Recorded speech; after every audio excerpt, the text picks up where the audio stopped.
Yeah, I was a little bit off on that $10,000 price guess.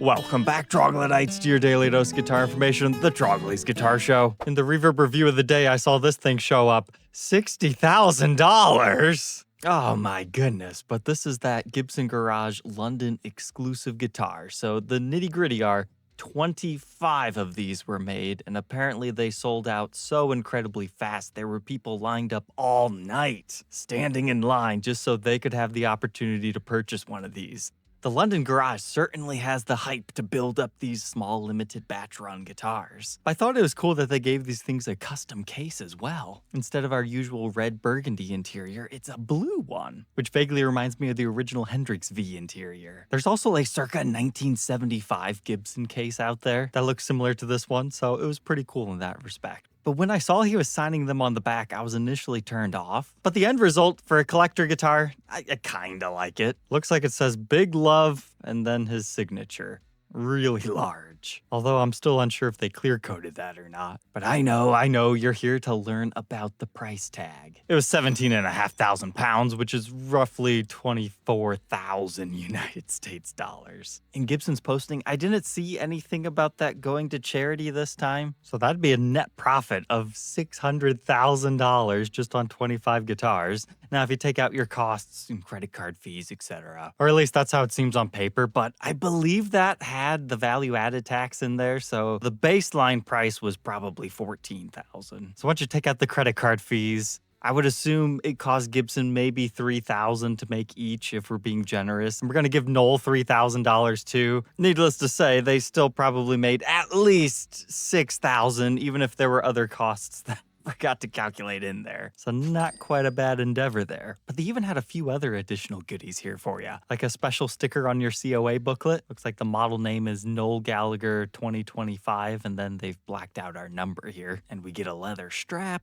But the COA also had a handwritten lyric sheet as part of its case candy. However, they did not tell you which one you were buying. It was random chance. Apparently they were sealed. You would have to open it to figure it out, because otherwise people would be fighting over the top songs. But I found this date rather interesting. December of 2024 is when he wrote these up. So this was definitely all in the works for quite some time. Now, the reason I bring up some of that money is it appears if anybody actually pays this price, the resellers might actually make more money than the company did. But out of 25, I think I've only seen 3 on Reverb. That's the less atrocious price, by the way. The other guy wants $106,000, and it's made its way all the way over to Israel. And oh, that's why. That's number 1. Nice. And it got the lyrics to Shaker Maker. That makes me wonder, did they hand them out in order? If you were the first in line, you got number 1, or was it all really just random chance? Needless to say, I don't think we'll be seeing one of these reviewed on the show, but it was fun to see them pop up on Reverb. Otherwise, next on our Reverb journey, check this thing out. It's an olive drab 58 style Flying V, but it's got the P90 wrap tail setup. Awesome. We talked about these when we documented the humbucker version, and just in case anybody's interested, that guitar is now back in my shop. The consignee had it taken down very quickly. He changed his mind, but I just recently bought out those consignments. But you know what? Looking at this one again, it just made me realize how weird this guitar actually is.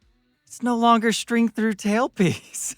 Like, I noticed it was wrap tail, but I didn't notice that we were missing that whole V-shape thing there, which means you don't have the string through ferrules on the back either. Oh my. Can we even still technically call this a 58-59 reissue? I'm not sure. I wonder if they have just a regular P90 version with the string-through tailpiece. But this one's being listed for $5,200 to your door. But the next one on our journey tonight is an Explorer 2 CMT. We've talked about these things a few times on the show. It was a premium model to the regular E2s that had walnut maple body constructions that were carved. But this version has binding along it, and they add that flame maple cap. Now, it's not a full Les Paul top thickness, but I thought this one looked particularly nice. The gold on the hardware is looking good. You've got the original Dirty Fingers pickups, and the top is the nice, beautiful wide flame. And hey, do you notice there's no center seam? Since they weren't using super ultra thick tops, they were able to get away with that back then. I could be wrong, but I don't see Gibson doing that again anytime soon. But that doesn't mean that they don't do it on like ES335s and 45s and maybe even 55s if you get the special one. But if you were in the market for a particular particularly nice looking one. I thought I'd let you guys know about this. To me, it looks like it's original outside of our strap buttons. You would want to find the diamond posi locks to replace those shawlers if you're looking for 100% originality. Lots of times these will get some fret sprout and stuff. This one doesn't look too bad from the photos. Now that said, you're paying a premium price for a premium top. So speaking of premium tops, here's a AAA 60 Standard. If you want a cheat code for making your flame tops look even better than they usually do, take a photo utilizing a blue background. I've noticed that happens to at least catch my attention more. It doesn't matter if you have dog hair all over it. Something about blue and the burst finishes just pop. There's another dealer that does this. I think it's like Lakeshore Guitars or something like that, where they have a nice velvety blue smooth one. So I thought I'd bring that up just in case you're looking for a way to make your listing look a little bit better. But do you see what I see? Not just his feet. We've got the dog hair culprit right over here, little Poochie's paws. And if you think I'm making fun of the guy, I'm more so just pointing out something I saw. Because I'm actually thankful that's there, because I would rather see some disclosure that there will be pet dander on this than not having it at all. Because some people are allergic to that. So if you have pets, you really should put that in your description. Because you might not notice the smell, but somebody who's allergic, that's going to be a return. And that goes for all types of things. But the big two are animal dander and all kinds of various smoking. Please put that in your description. It's not judgment, it's just being kind to the buyer. But this one, you have to be in New Albany, New York to pick it up at $27. Not the best deal for a local pickup, but cheaper than new. Next up, the Guitar Broker listed something I haven't seen in a while. This is known as a Studio Custom. When the Studios first came out in 1983, they had 3 different versions.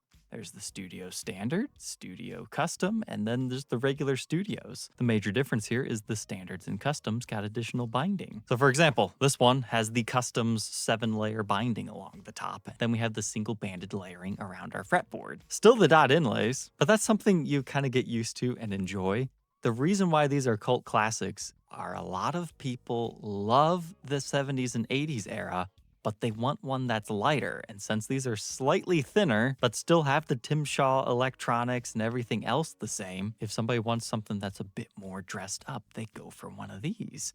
Now, typically speaking, you don't find them in the solid ebony finish as often as the bursts. So that's why this one stopped me in my tracks, because I am looking for like the very right one if the price and condition are correct. And with these early ones being maple necks and mahogany bodies, they're usually pretty prone to finish checking. 3400's not a steal, but it could be worth it to the right guy, depending on how bad this ding on the back of the headstock is. But to prove what I was saying earlier, 8 pounds, 4 ounces?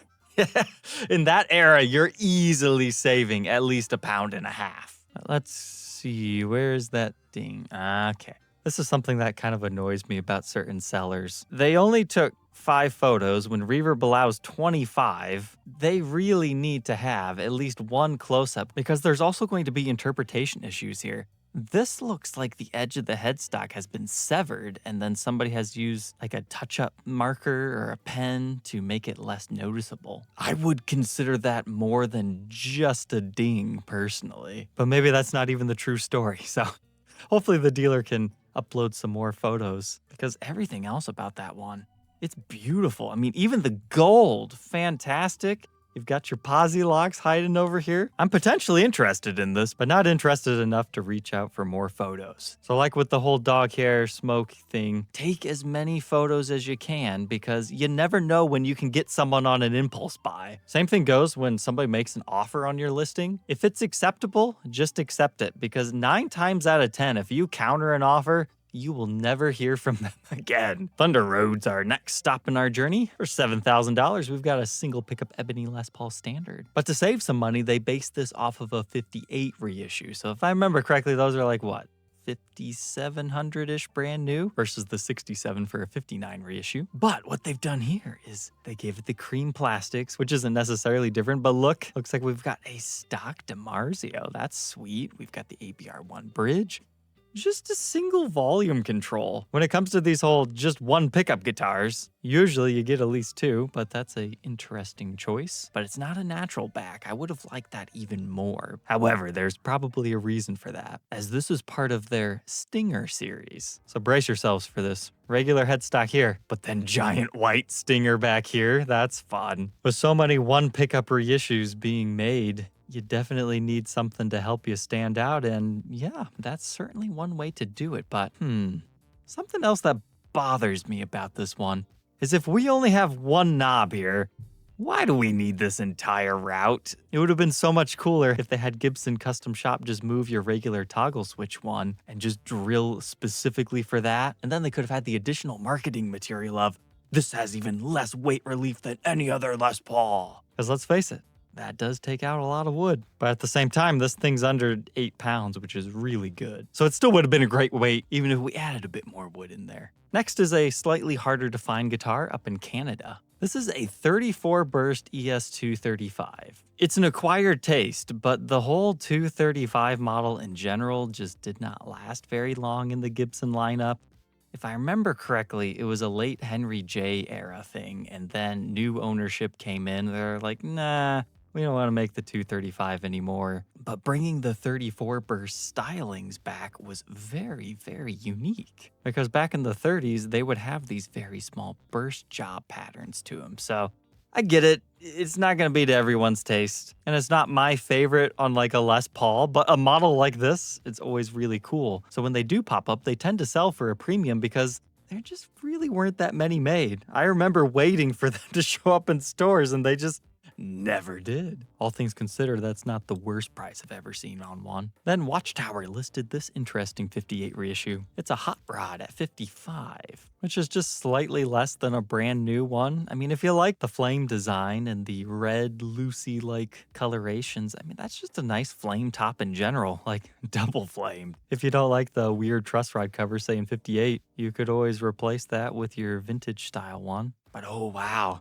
You can definitely tell the 2000s era reissues versus the modern day. They were definitely using a different kind of finish back here. And this was before they were using hide glue on everything, as this one's from 2008. But oh, cool, I didn't know to expect that. The flames appear to have a color shifting from shadow to gold. I wouldn't mind reviewing this model, but to say it's my favorite I've ever seen would be a lie. But then again, I never liked the tribal flame design on this Les Paul Custom either until I bought it. Here's another rare guitar that popped up that you should know about. The good old modern double cut, the standard version. So not the semi-hollow and not the custom, and it's not the super flame top, but it's the Alien Tech Green. Well, that's what the Mustangs were called. This one is metallic alien green. I just always thought that name was cool on such a weird, small, essentially limited edition guitar. I don't think they're ever going to make these things again. And if they did, they would probably change things up about them because, let's just say, they were not necessarily popular, but they are cool as a double cut guitar. But feel free to check out those reviews to learn more. Let's just say,